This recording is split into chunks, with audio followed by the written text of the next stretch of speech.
Tri-City Sports Now. Well, ETSU ended a 2-game road trip.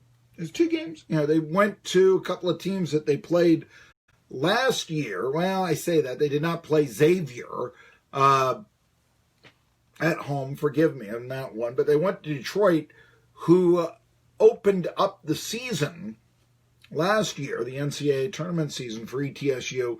ETSU won a lopsided game there against the Titans.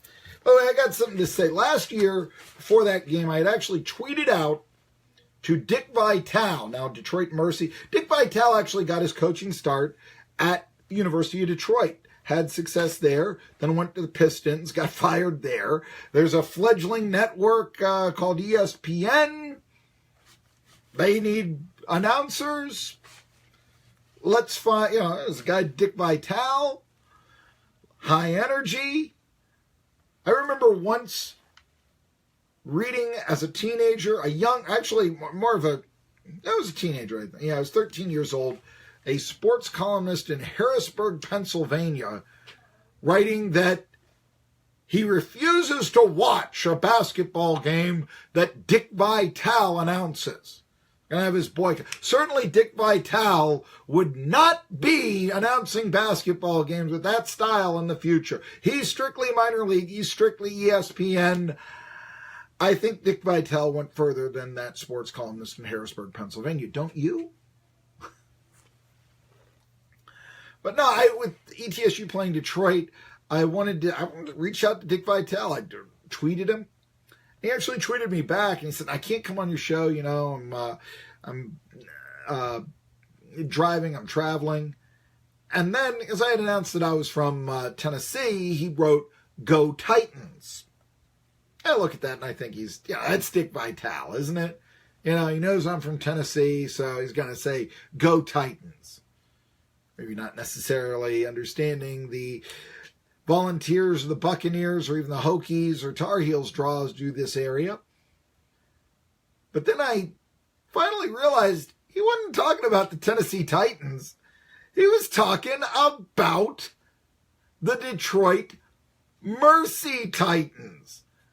They've named the arena after him up there. Why not? I mean, Detroit, it's a tough university. I mean, you think about this, you'd think that you'd have a lot of backyard talent playing in Detroit, but, trying to get attention against the bigger schools in the state, much like ETSU struggles with, you struggle also in that situation. The one thing that ETSU does have in this market size is they basically have the market to themselves, so they know they're going to get on the front page of the Johnson City Press sports section.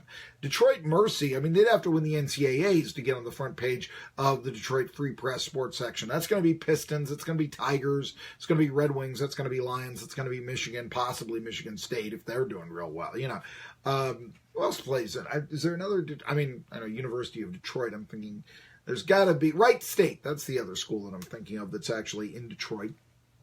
So they've even got that to cope with in mid-majorness, and all this. Let alone, I don't know, Toledo. I really don't think that the Free Press is sending reporters on the road to cover the whole Toledo Rockets, but it's a team that is in that general vicinity, and so if you lived in Michigan but south of Detroit, it's another guy you could root for. That's all I'm saying there, Anyway, so ETSU goes to Detroit. They spend a, night. They never come back to Johnson City after Saturday's game against Xavier. Decided to spend the 2 days up there. And, Cincinnati back, Detroit back, Johnson City. It's not the longest road trip in the world, but okay. I understand. Titans did this. They stayed out the West Coast and really worked for them, though.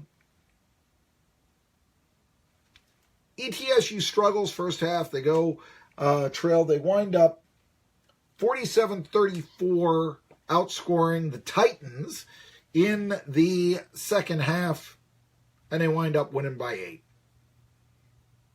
Actually, 81-73. I don't think that's such a bad final for ETSU. Desonda Bradford, the one returning starter from last year with 21 points. He becomes the team leader. That is big. Let's see here. The other good thing about this was that ETSU had 10 players reach double digits in minutes. This is a very, very deep team that Steve Forbes has. one of the deepest in ETSU history, if not the deepest, and that's exciting. Also makes you wonder, how come you couldn't keep fresh legs against Xavier? How come you allowed then the Musketeers to score 7 straight times? Forbes puts it on himself. He thinks he had the wrong defense. And the other thing is at the end, and he said this on Tri-City Sports Now, they keep fouling at the end because they're not in a bonus. So they can just, keep hacking. This is why I'm not the biggest basketball fan in the world. Basketball is the only sport where you can actually benefit by breaking the rules and fouling. At the end of the game, it's the only sport which benefits you by breaking rules. It's a flaw of the sport. Big one, in my opinion. What is this teaching the youth of America? Not much. Anyway, the next game for ETSU is against Georgia Southern. Georgia Southern is enjoying more success in the Sun Belt maybe than they ever had in the Southern Conference when both ETSU and Georgia Southern, the Eagles, were rivals. They're just coming off of a victory against another former conference rival of ETSU, Kennesaw State. Georgia Southern this year is 9-3. ETSU, after beating 4-8 Detroit Mercy, used to just be the University of Detroit. And I was saying a tough time. I mean, University of Detroit once had football, too, up into the 60s. So that is one thing about ETSU. I mean, they restored football, and Detroit Mercy, really the only thing they did after football was hire Dick Vitale. And they lost him to the Pistons. So think of that. Anyway, Georgia Southern this year, 9-3. In fact, they even beat Wake Forest in their opening game, and that's big. Now, today in the Southern Conference, there are 2 big games, and again, I always talk about the growth of the SoCon. I talk about what would it ever take for the Southern Conference to become a 2-bid league. The Sun Belt historically, in which Georgia Southern is in, used to be, not so much anymore. In fact, a lot of times the Sun Belt is not ranked higher as a basketball conference than the SoCon. So I ask, this is where Appalachian State is, and I have always thought of the ambitions of ETSU and would it be good for them to follow in the footsteps of a Appalachian State and be an FBS program. Of course, you'd have to build onto the stadium. And the other thing is that you got to draw 15,000 fans a game to play football in the FBS, and ETSU has never done that. Record attendance hasn't even been 14,000 when they could play to an unlimited crowd at BMS last year. They only drew 13 and change. Okay. Of course, if ETSU was ever to join the Sun Belt, the RPI would go up as well. But just a good example, where is the SoCon? Where is the Sun Belt? What team is closer to maybe being that 2-bid league? Sun Belt used to be a real good league. In the 80s, it was a very fine league. Of course, totally different perception now, totally different membership structure in the Sun Belt than today. Virginia Commonwealth once was the number 2 seed in the NCAA tournament out of the Sun Belt. Jacksonville was in it for a long time. It was very competitive. But yeah, that should be a real testament game, in my opinion. Where is the Sun Belt? Where is the SoCon? And they will be playing that game at Freedom Hall Friday night, ETSU and Georgia Southern. Now, as I said tonight, 2 big games in the Southern Conference. Again, trying to improve the RPI. Last year against top 50 teams in the RPI, the SoCon was 0-19. So even though it was ranked in the middle and I think 15th in the RPI, it was never going to be in the cards for them to get that at-large berth. This year, maybe some of the teams in the SoCon are winning those games. Look, on Sunday, Western beat UNC Asheville. Okay, Big South, but isn't UNCA supposed to be real good? And Western Carolina, the bottom of the Southern Conference?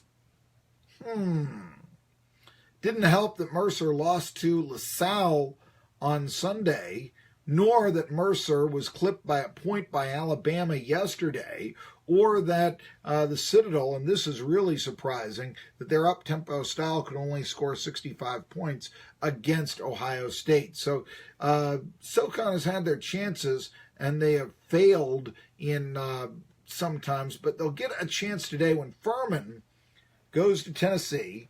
This is a ranked Tennessee team. By the way, the scuttlebutt now is that Cliff Barnes' team's not talking enough on the floor. See if Sibley and company can talk and communicate and pull the upset down in Knoxville. So it's one of the SoCon's best against a team that really, end of the year last year, was ranked, at the start of the year, this year, not end of the year last year, I'm thinking of something, was picked 13th out of 14 in the SEC, but of course have found the national rankings with some big upsets, have the Tennessee Volunteers. So Furman goes in, but remember last year, Chattanooga, who didn't win 20, beat Tennessee. Furman's better this year than Chattanooga was last year. So consider that. The other big game tonight is Wofford going to North Carolina. Now, yeah, I don't really give the Terriers that much of a chance in that game. I mean, I remember when ETSU went to North Carolina once and had their score doubled. That was one of the worst losses in ETSU history back in '87. That was just, awful. Les Robinson was playing everybody then. And I mean, ETSU had fallen to becoming a joke in this community after that game. I don't think Wofford will turn into a joke. I just don't think they'll be a winner. So anyway, that's the look at college basketball and the local scene in the SoCon, which I love so much. And yeah, Friday, Sunbelt, SoCon, maybe a way to scratch your chin and ask, if ETSU ever was to try and follow in Appalachian State's footsteps, or for that matter, Georgia Southern's, maybe this is how we do on a consistent basis. ETSU 7-4, Georgia Southern 9-3. We'll say it again. A look more towards recruiting. Yeah, you heard me. A look more towards recruiting. We'll be talking about that when we come back. Rundown, again, it's early signing day. I think it's a good thing for college football. Tri-City Sports Now. The Tennessee Arts and Heritage Center in Unicoi, Tennessee was created to showcase Tennessee mountain arts, crafts, music, drama, dance, literature, history, heritage, and food. Visit the TennesseeArts.com for more information.